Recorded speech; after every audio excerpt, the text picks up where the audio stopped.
And home is always a place where you feel comfortable, a place which you understand and which understands you, a place of respect and affection. അസ്വസ്ഥതകളില്ലാത്ത ഇടമാണ് ഒരു ഭവനം. ആ വീട്, നമ്മുടെ വീടെന്ന് പറയുന്നത് നമ്മളെ അറിയുന്ന, നാം അറിയുന്ന ഇടമാണ്. അവിടെ പരസ്പരം ആദരവുണ്ട്, ഇഷ്ടമുണ്ട്, സ്നേഹവുമുണ്ട്. And it is also a place where you learn. മാത്രമല്ല, നമ്മുടെ ജീവിതത്തിന്റെ ഒരുപാട് പാഠങ്ങൾ പഠിക്കുന്ന ഇടമാണ് നമ്മുടെ വീടുകൾ. And over the last 5 years, the people of Kerala have taught me many things. കഴിഞ്ഞ 5 വർഷക്കാലം കൊണ്ട് മലയാളക്കരയിലെ ജനങ്ങൾ എന്നെ ഒരുപാട് നല്ല പാഠങ്ങൾ പഠിപ്പിച്ചിട്ടുണ്ട്. I used to see Kerala from far away. Now I've had the opportunity to see Kerala from very close. വിദൂരതയിൽ നിന്ന് കേരളത്തെ നോക്കിക്കണ്ടിരുന്ന എനിക്ക് നിങ്ങളുടെ ഇടയിൽ നിന്ന് വീണ്ടും ഈ നാടിനെ പറ്റി അറിയുന്നതിനും മനസ്സിലാക്കാനും ലഭിച്ച അവസരത്തിൽ അതീവ സന്തുഷ്ടനാണ് ഞാൻ.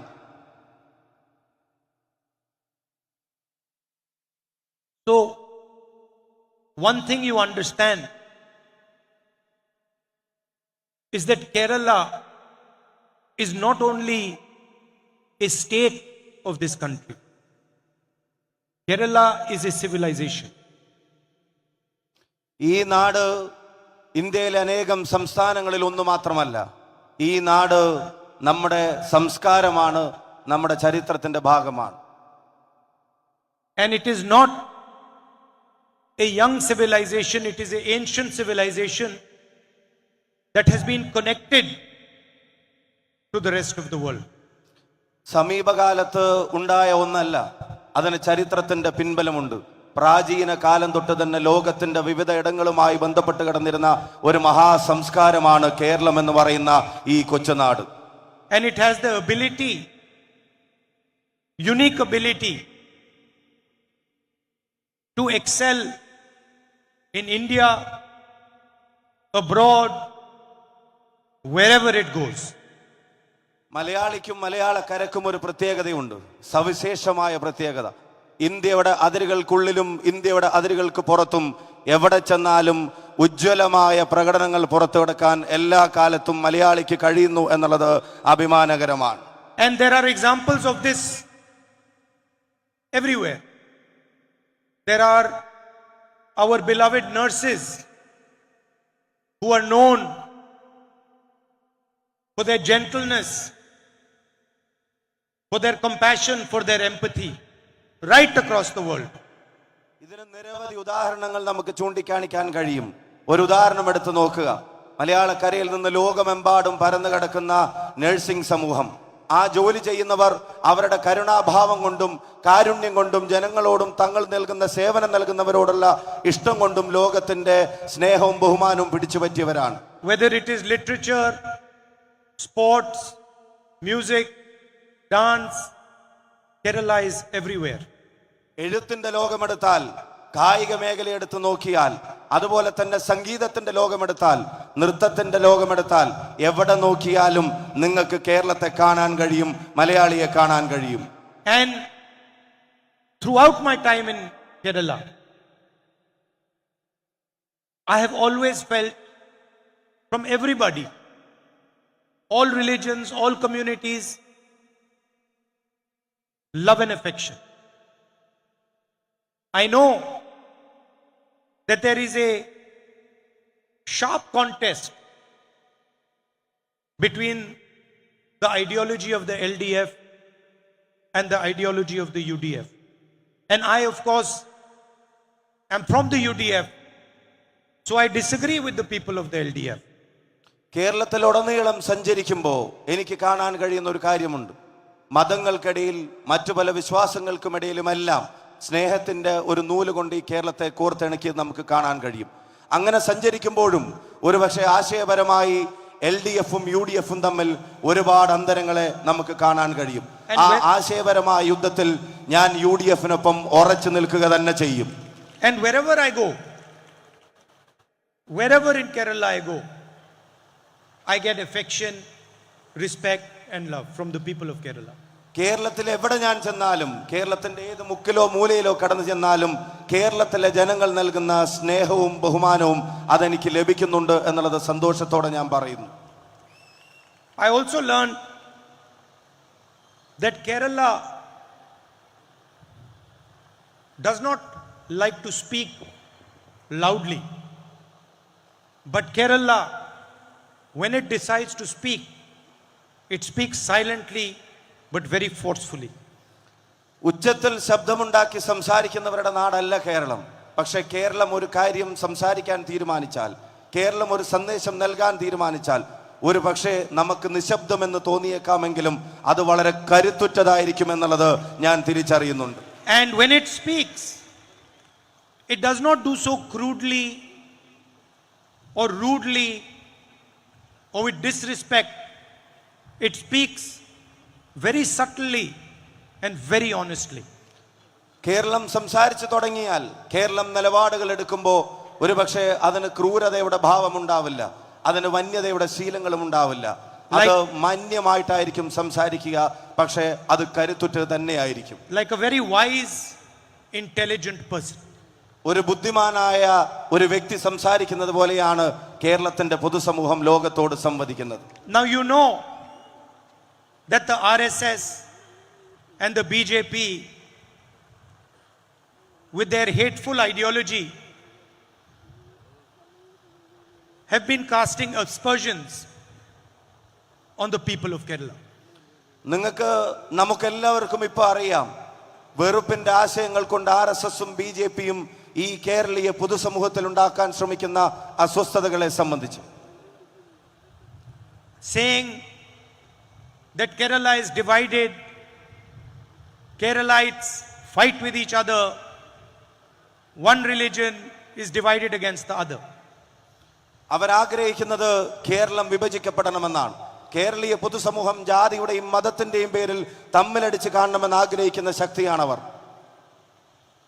Kerala did not say anything and then spoke quietly and with full force. അതിനെ ഉച്ചത്തിൽ ശബ്ദമുണ്ടാക്കിയല്ല കേരളം മറുപടി പറഞ്ഞത്. കേരളം നിശബ്ദമായി അതിന്റെ മറുപടികൾ തയ്യാറാക്കിക്കൊണ്ടിരിക്കുകയായിരുന്നു. അത് കരുത്തുറ്റ മറുപടി തന്നെയായിരുന്നു എന്ന് എനിക്കറിയാം. It gave the BJP and the RSS the answer that they needed to hear. അവർ BJP-യും RSS-ഉം അർഹിക്കുന്ന മറുപടി അവർക്ക് ഇഷ്ടപ്പെട്ടില്ലെങ്കിലും അത് കേരളം നൽകിയിരിക്കുന്നു എന്നുള്ളത് എനിക്ക് കൃത്യമായ ബോധ്യമുണ്ട്. A person is condemned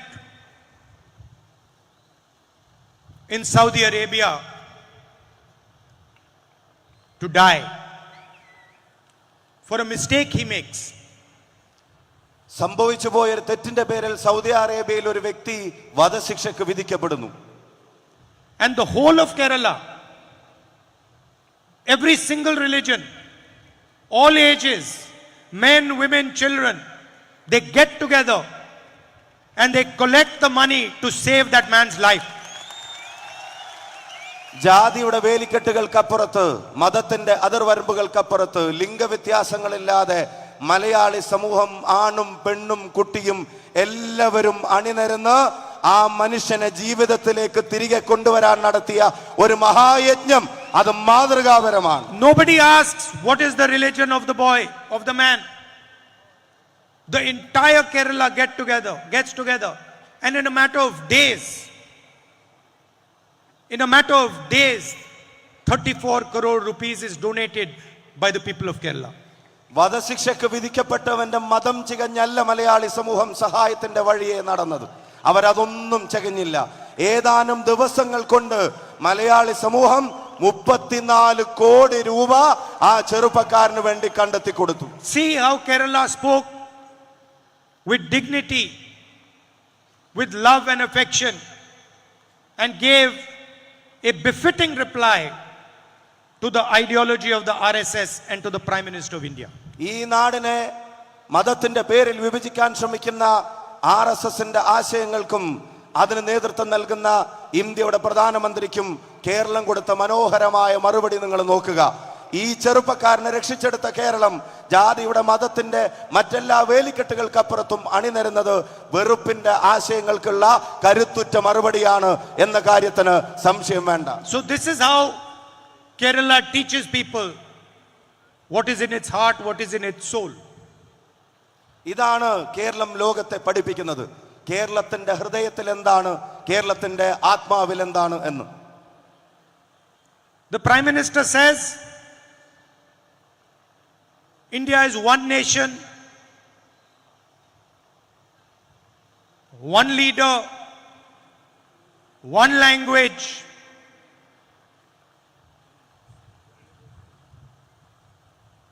and the people of Kerala, they speak Malayalam. Malayalam is not just a language. Malayalam is the soul of the people of Kerala.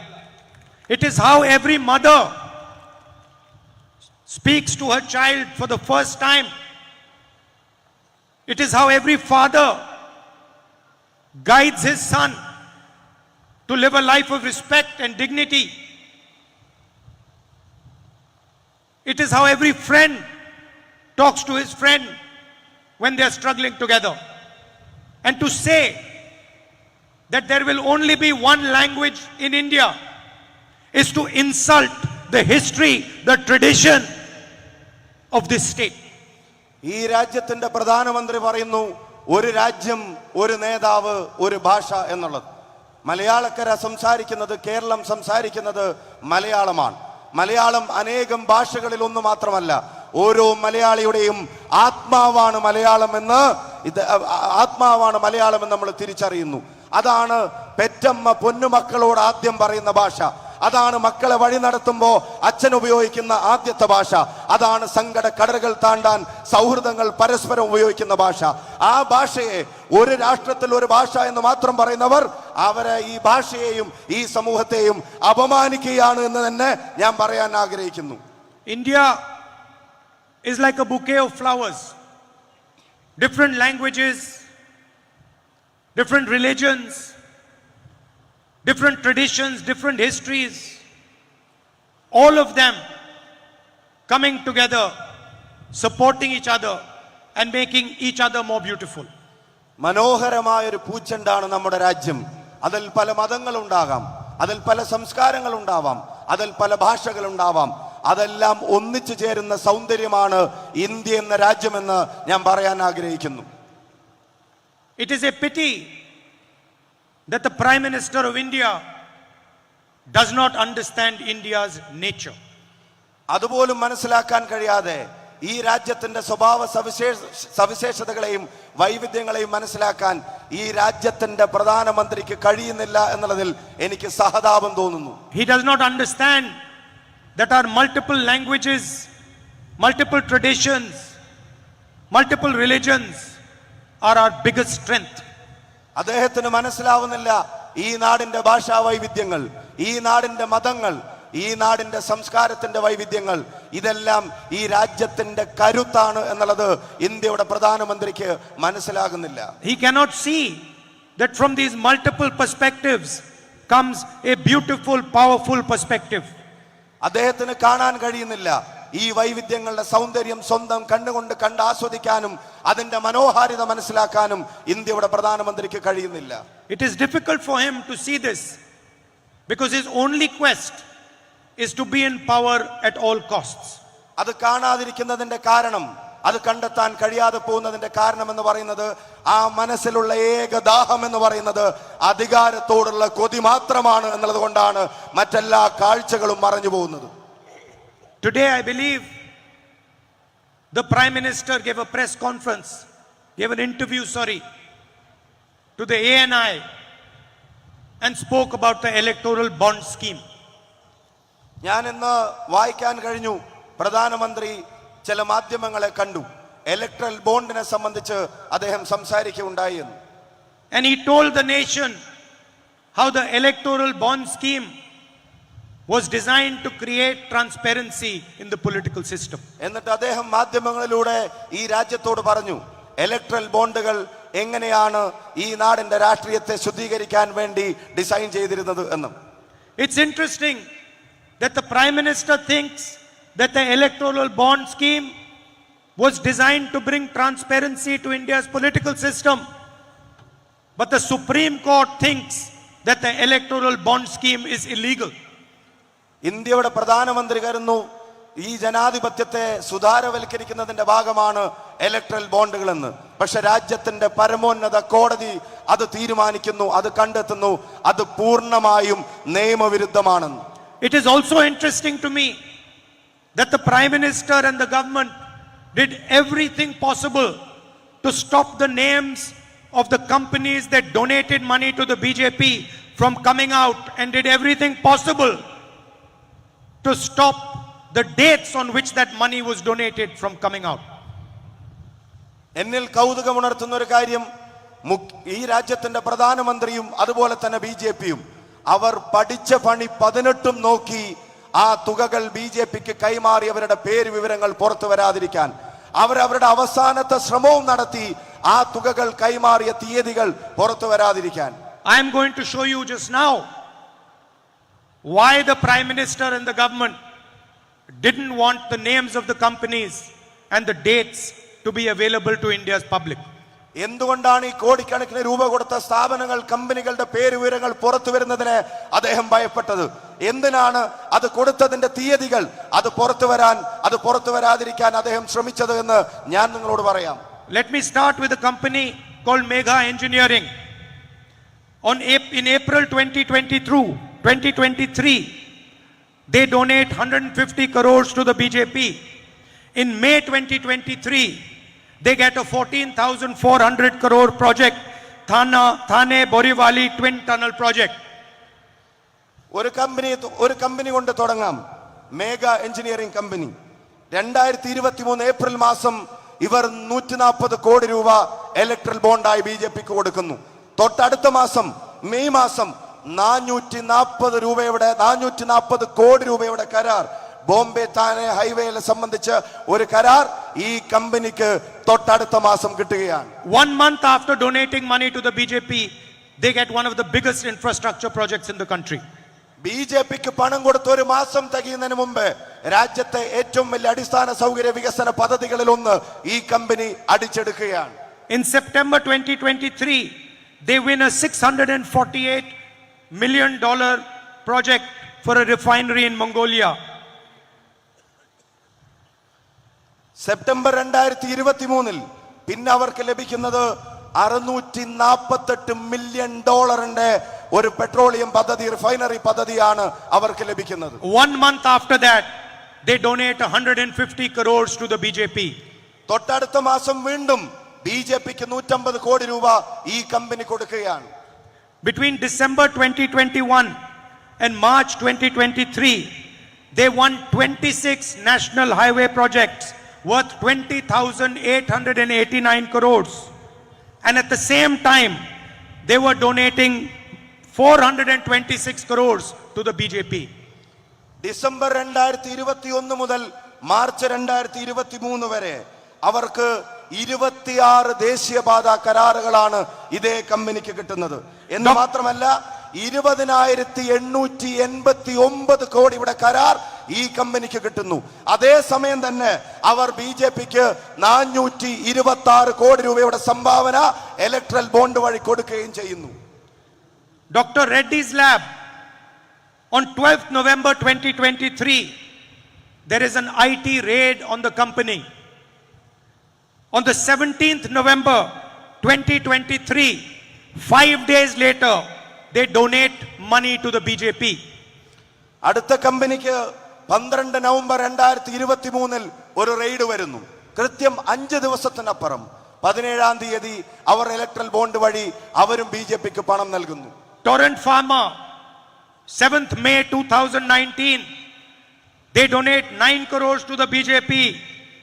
20 days later, they receive a 285 crore tax exemption from the government of Maharashtra. അടുത്ത company ഒരു pharma company 2019 7 മാസം അവർ BJPക്ക് 9 കോടി രൂപ കൊടുക്കുന്നു.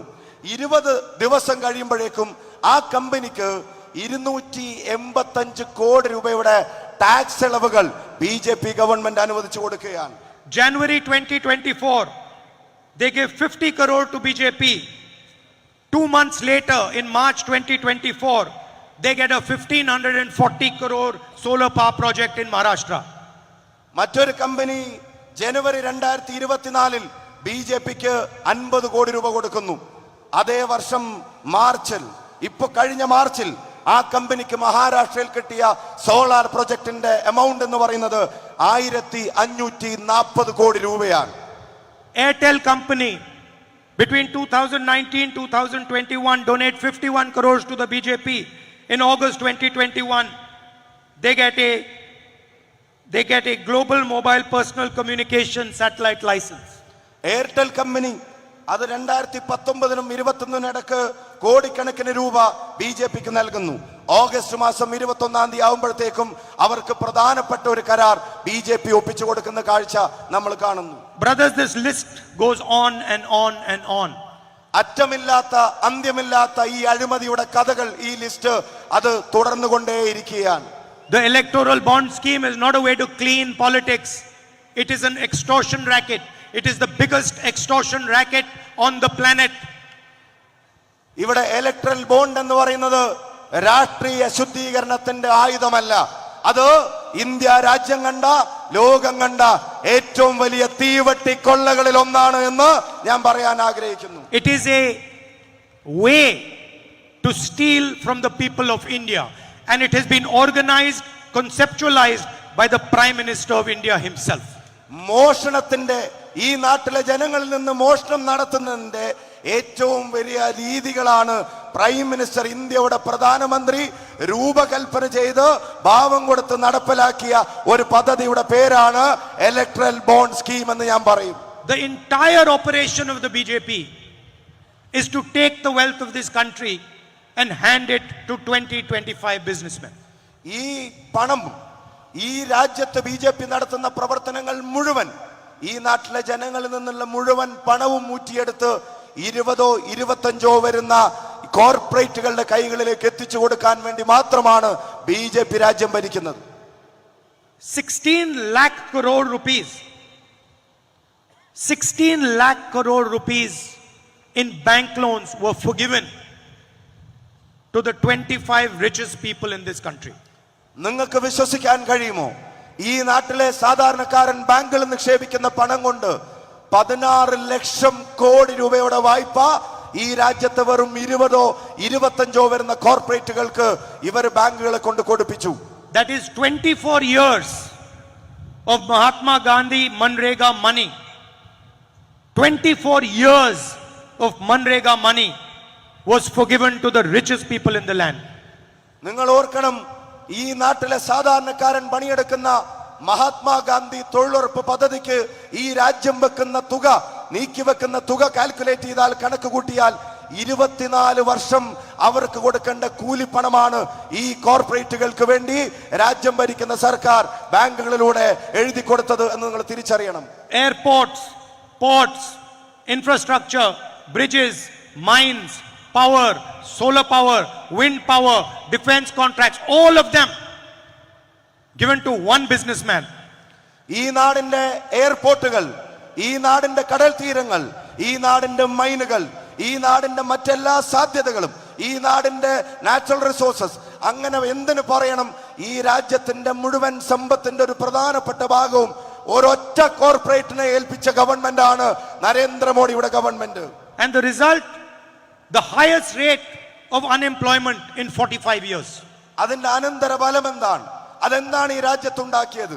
ഈ രാജ്യം 45 വർഷം കണ്ടതിൽ വെച്ച് ഏറ്റവും വലിയ തൊഴിലില്ലായ്മയാണ് ഈ നയങ്ങൾ സൃഷ്ടിച്ചത്. 22 people in India have as much wealth as 70 crore people. 70 കോടി ഭാരതീയരുടെ ആസ്തി 70 കോടി ഭാരതീയർ ജീവിതകാലം മുഴുവൻ ഉണ്ടാക്കി വെച്ചത് ഈ കോർപ്പറേറ്റുകളിൽ 22 പേരുടെ മാത്രം മാസിക്ക് തുല്യമേ ഉള്ളൂ എന്ന് പറയുമ്പോഴാണ് അതിന്റെ ഭീകരത നമുക്ക് മനസ്സിലാവുന്നത്. Imagine there are 22 people sitting in the front row. 22 people have the same amount of wealth that 50% of India's population has. ഈ വേദിയിൽ 22 പേര് ഇരിക്കുകയാണെന്ന് കരുതുക. ആ 22 പേരുടെ ആസ്തികൾ കണക്കൂട്ടിയാൽ ഇന്ത്യ മഹാരാജ്യത്തിന്റെ മൊത്തം ജനസംഖ്യയുടെ 50% വരുമെന്നുള്ളത് നിങ്ങൾക്ക് ചിന്തിക്കാൻ കഴിയുന്നുണ്ടോ? This is Mr. Narendra Modi's gift to the country. അതാണ് നരേന്ദ്രമോദിയെ കൊണ്ട് ഈ രാജ്യത്തിന് കിട്ടിയ ഏക സംഭാവന. So the question arises, what is the Congress party and the India alliance going to do? സ്വാഭാവികമായും ഉയരുന്ന ചോദ്യം, കോൺഗ്രസ് എന്ന പ്രസ്ഥാനം ഇതിനെതിരെ ഇന്ത്യ രാജ്യത്ത് അതുപോലെ എന്ത് ചെയ്യും? ഇന്ത്യ മുന്നണി എന്ത് ചെയ്യും? The first thing we are going to do is we are going to support the women of our country. ഞങ്ങൾ ചെയ്യാൻ പോകുന്ന ആദ്യത്തെ കാര്യം ഈ രാജ്യത്തെ വനിതകളെ ഞങ്ങൾ ശാക്തീകരിക്കുകയാണ്. അവർക്ക് ഞങ്ങൾ പിന്തുണ കൊടുക്കാൻ തീരുമാനിക്കുക. Everybody knows that in today's India, both men and women work. നമുക്കെല്ലാവർക്കും അറിയാം, ഈ നാട്ടിൽ ആധുനിക ഇന്ത്യയിൽ ആണുങ്ങളാണെങ്കിലും സ്ത്രീകളാണെങ്കിലും രണ്ടുപേരും ജോലി ചെയ്യുന്നവരാണ്. Both of them do jobs. രണ്ടുപേരും കഠിനമായി അധ്വാനിക്കുന്നവരാണ്. If a man works 8 hours, the woman works 8 hours, and then she goes back home and works another 8 hours. ഒരു പുരുഷൻ 8 മണിക്കൂറാണ് പകൽ ജോലി ചെയ്യുന്നതെങ്കിൽ ഈ വനിതയും ആദ്യത്തെ 8 മണിക്കൂർ പുറത്തും ജോലി ചെയ്യും. പിന്നെ തിരിച്ച് വീട്ടിലേക്ക് എത്തിയാൽ ആ വീട്ടിലെ ജോലികളെല്ലാം ഈ വനിത തന്നെയാണ് ചെയ്യേണ്ടി വരുന്നത്. That is why the women are the foundation of this country. They look after the next generation. They protect the next generation.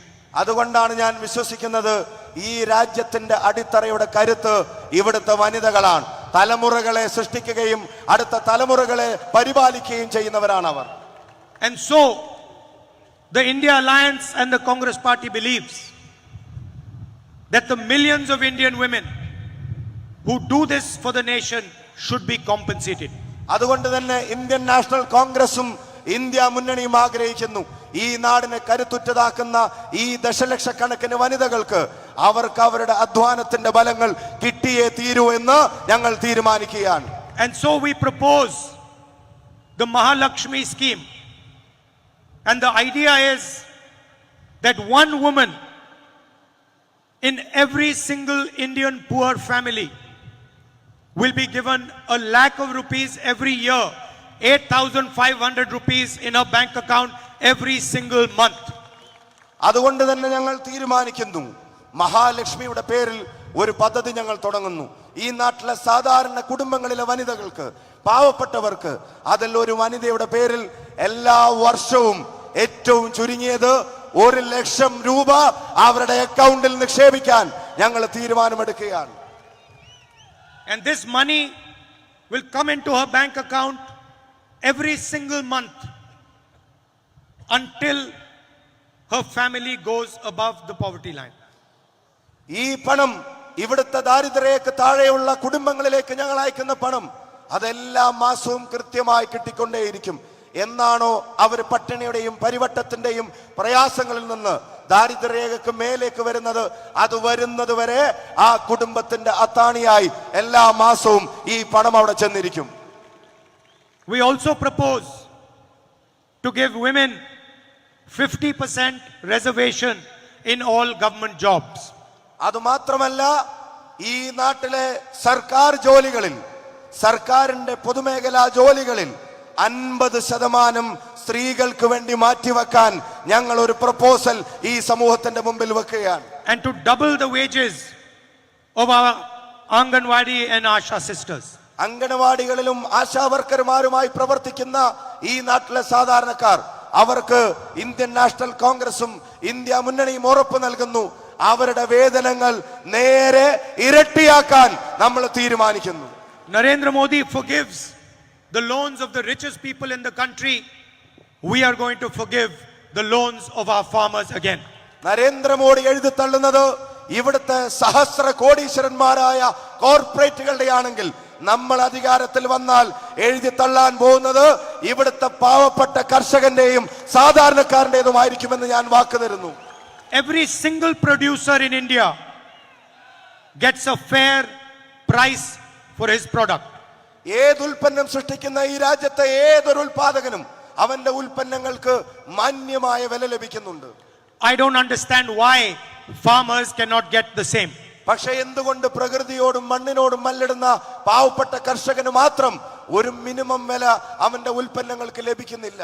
That is why we are going to guarantee all farmers of India a minimum support price guaranteed by law. അതുകൊണ്ട് തന്നെ ഈ നാടിന്റെ മണ്ണിൽ പണിയെടുക്കുന്ന കർഷകനോട് ഞങ്ങൾ ഉറപ്പ് നൽകുന്നു, ഞങ്ങൾ അധികാരത്തിൽ വന്നാൽ നിങ്ങളുടെ ഏത് ഉൽപ്പന്നങ്ങൾക്കും നിയമം കൊണ്ട് സ്ഥാപിതമായ ഒരു താങ്ങുവില ഞങ്ങൾ പ്രഖ്യാപിച്ചിരിക്കും, നിങ്ങൾക്കത് ലഭിച്ചിരിക്കുമെന്ന് ഈ നാട്ടിലെ കർഷകർക്ക് ഞങ്ങൾ വാക്ക് നൽകുന്നു. The BJP government has spread unemployment throughout the country. ഒരു മഹാരോഗം പോലെ തൊഴിലില്ലായ്മ ഈ രാജ്യത്തെമ്പാടും പടർന്നു പന്തലിക്കുകയാണ് ബിജെപിയുടെ സർക്കാരിന്റെ കീഴിൽ. We have found that there are 30 lakh government jobs that have not been filled over the last 10 years.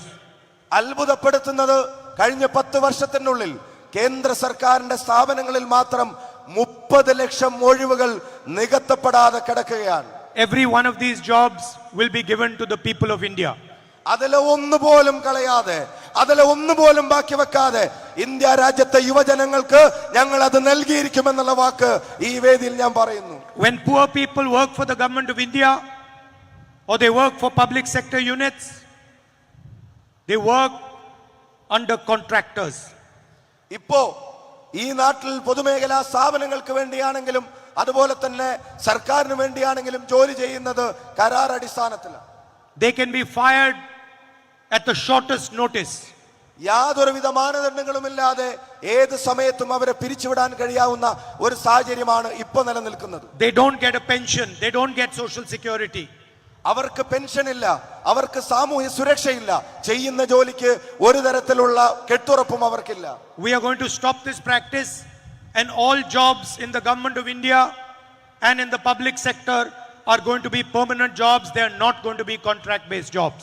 ആവശ്യം കഴിഞ്ഞാൽ കരിവേപ്പില പോലെ എടുത്തെറിയുന്നവരെയല്ല ഇന്ത്യ രാജ്യത്ത് നമ്മൾ അധികാരത്തിൽ വന്നാൽ ഈ ഗവൺമെന്റ് ജോലികൾ, സർക്കാർ ജോലികൾ, പൊതുമേഖലാ ജോലികൾ അത് അവർക്ക് സ്ഥിര നിയമനം കൊടുക്കുന്ന സംവിധാനം നമ്മൾ തിരികെ കൊണ്ടുവരും. The army did not ask for Agniveer. The army did not ask for Agniveer.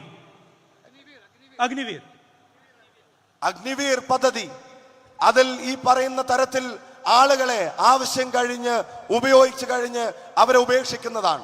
The Prime Minister unilaterally weakened the Indian Army by proposing and actioning this scheme.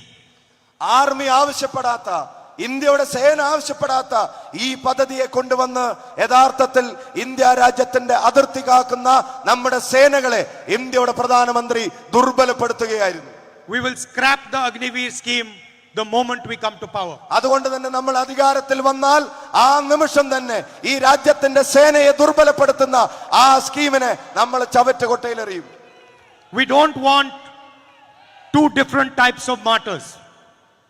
If a young Indian person is martyred, all of them deserve the same respect. ഈ സേന രാജ്യത്തിന്റെ അതിർത്തി കാക്കുന്നവനിടയിലും രണ്ട് തരക്കാർ വേണ്ട.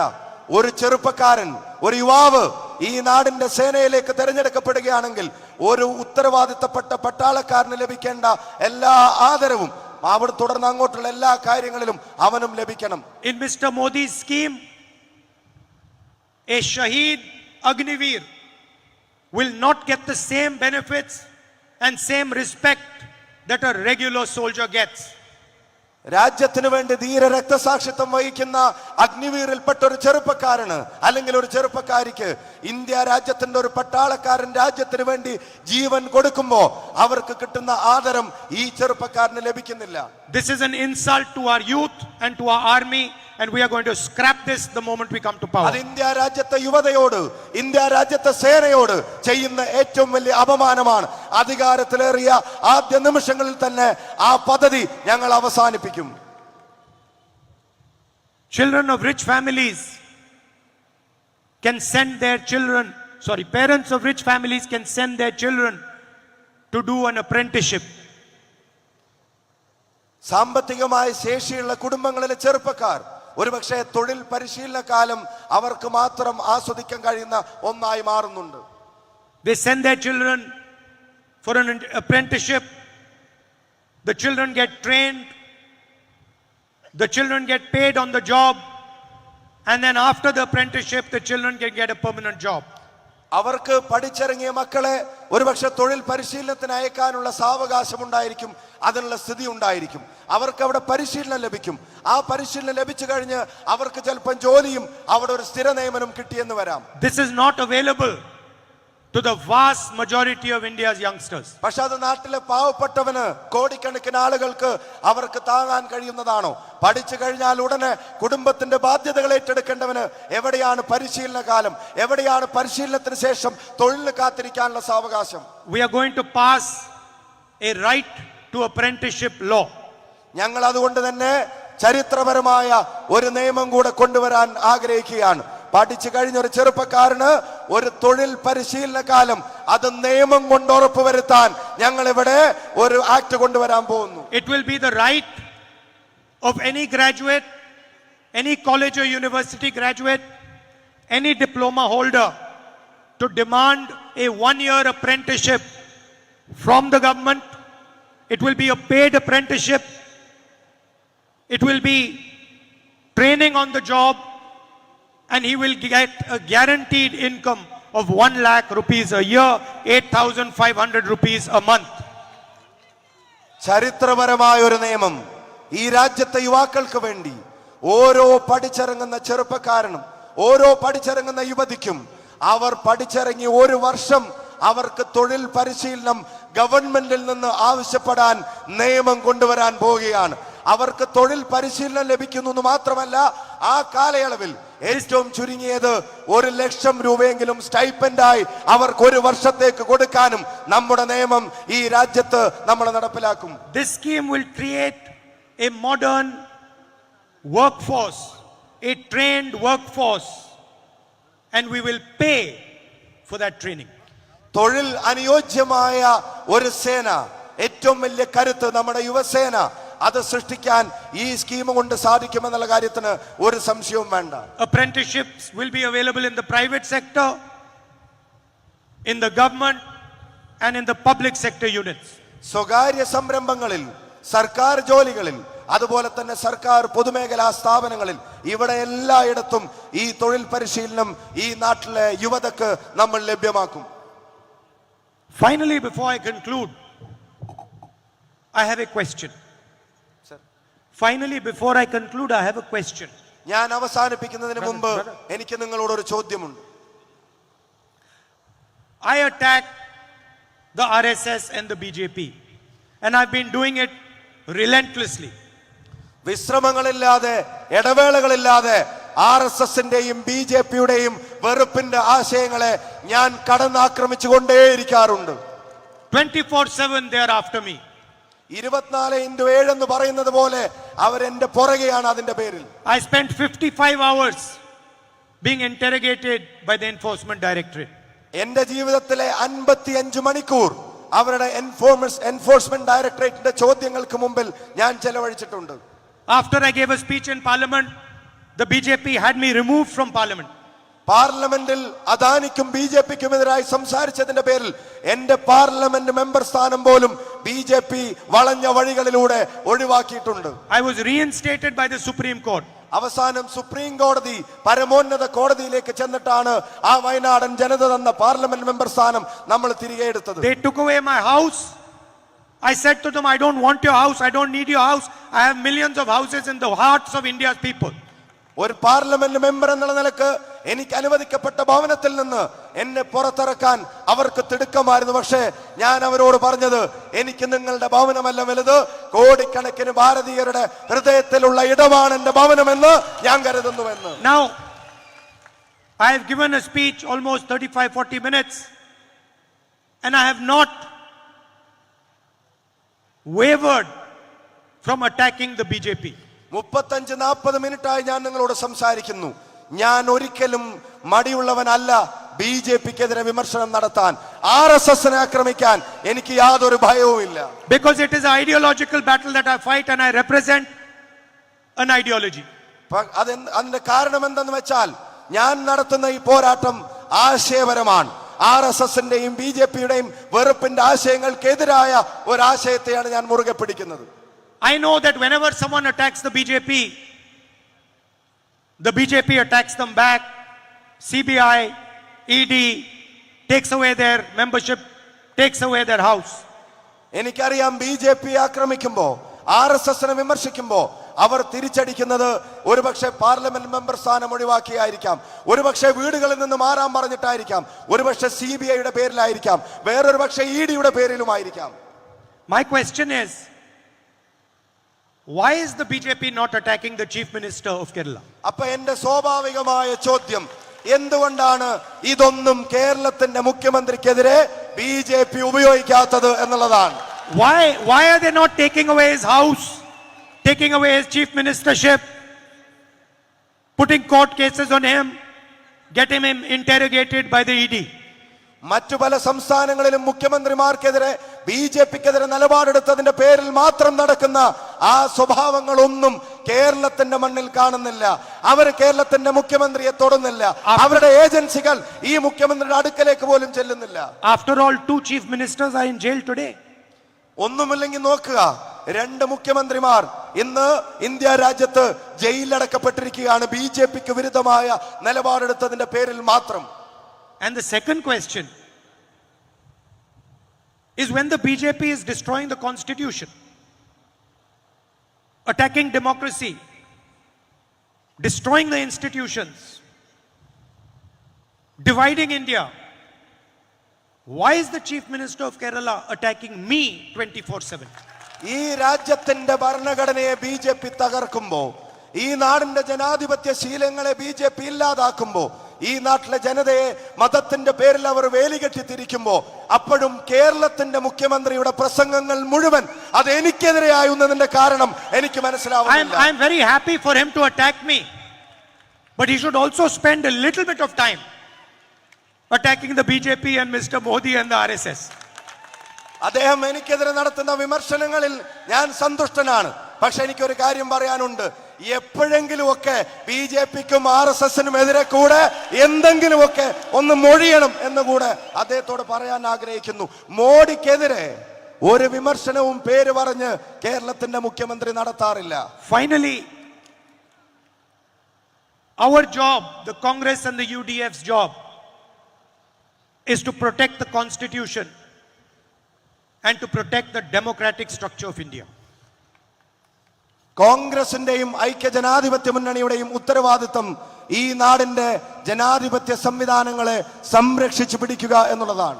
And the Constitution protects the rights of every single Indian, regardless of his religion, the state he comes from, the language he speaks, the culture he is part of. നമ്മൾ ശക്തിപ്പെടുത്തേണ്ടതും സംരക്ഷിക്കേണ്ടതുമായിട്ടുള്ള ഭരണഘടനയാണ് ഇന്ത്യയിലെ ഓരോ ജനങ്ങളുടെയും ആത്മാവിനെ കാക്കുന്നത്. അവർക്ക് ഈ നാട്ടിൽ ജീവിക്കാനുള്ള അവകാശത്തെ, അവർക്ക് ഇഷ്ടപ്പെട്ട വിശ്വാസത്തെ മുറുകെ പിടിക്കാനുള്ള അവകാശത്തെ, അവർക്ക് വേണ്ട ഭാഷ സംസാരിക്കാനുള്ള അവകാശത്തെ, അവരുടെ അവകാശങ്ങളെ കാക്കുന്നത് ഭരണഘടനയാണെങ്കിൽ ആ ഭരണഘടനയുടെ സംരക്ഷണം ഇവിടുത്തെ കോൺഗ്രസിന്റെയും UDFന്റെയും ഉത്തരവാദിത്തമാണ്. And it is our duty to protect every single voice in this country, regardless of what religion it is, regardless of what caste it is, regardless of what language it is, regardless of how old she is or he is. This is our sacred duty. മതമേതാവട്ടെ, ജാതി ഏതുമാവട്ടെ, സംസാരിക്കുന്ന ഭാഷ വ്യത്യസ്തമാവട്ടെ, അതുപോലെ തന്നെ അവരുടെ പ്രായമോ ലിംഗമോ ഏതുമാവട്ടെ, എത്ര പാവപ്പെട്ടവനാണെങ്കിലും അല്ലെങ്കിലും ഈ നാട്ടിലെ ഓരോ ശരാശരിക്കാരന്റെയും ആ ശബ്ദത്തെ സംരക്ഷിച്ചു പിടിക്കുക എന്നുള്ളത് നമ്മുടെ ജോലിയാണ്, നമ്മുടെ ഉത്തരവാദിത്തമാണ്. We will never decide citizenship on the basis of caste, religion or language. ഈ നാടിന്റെ പൗരന്റെ മേൽ വിഭാഗീയതയുടെ ഒരു അജണ്ടയും നമ്മൾ നടപ്പിലാക്കില്ല. അതിന് മതത്തിന്റെ വേർതിരിവുകൾ ഉണ്ടാവില്ല, അതിന് സംസാരിക്കുന്ന ഭാഷയുടെ അന്തരവും ഉണ്ടാവില്ല. We will decide citizenship based on the idea of India, nothing less. ഒരു കാര്യം ഉറച്ചു പറയുന്നു, ഇന്ത്യയുടെ പൗരത്വത്തിന്റെ മാനദണ്ഡം ഇന്ത്യ എന്ന മഹാരാജ്യത്തിന്റെ ആശയങ്ങളായിരിക്കും, മറ്റൊന്നുമായിരിക്കില്ല. And thank you. नफरत के बाजार में आप सब मोहब्बत की दुकान खोलते हो. Thank you. ഹൃദയം നിറഞ്ഞ നന്ദി. വെറുപ്പിന്റെ ഈ കമ്പോളത്തിൽ സ്നേഹത്തിന്റെ കട നമുക്ക് ഒരുമിച്ച് തുറക്കാം.